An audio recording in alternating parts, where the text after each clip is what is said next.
Oh, hi. I'm Ajahn Harald, and I'm the Dean of DPUIC, or inภาษาไทยwe say คณะบดี My job as the Dean is to make DPUIC bigger and better every year.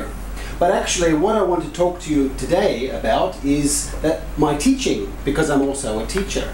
I teach quite a lot of subjects in the IBEC program, the English for Business Communication program.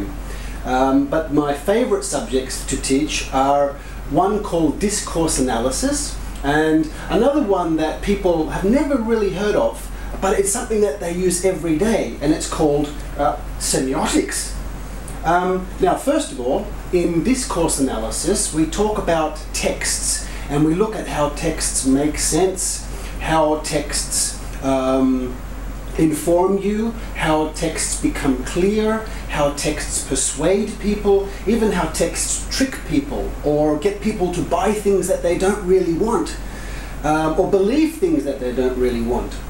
In semiotics, we kind of do the same thing, but in semiotics, instead of looking at only words on a page, we look at the whole world. For a person who studies semiotics, everything around them is a text.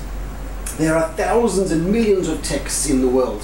So if you look in a book, it'll tell you that semiotics is the study of signs. So what are signs? Well, you know about street signs and billboards and all the signs that we see in the street every day. And that's true, they are signs. But in semiotics, everything is a sign. From the clothes that you wear, from the way your bedroom looks, from your favorite music style, the design of restaurants, even the food you eat has signs in it. So that's what semioticians do. They say, how do these things have meaning? And we analyze these kinds of things. So I'll give you an example. What's the connection between this and this? You've seen this before? And this?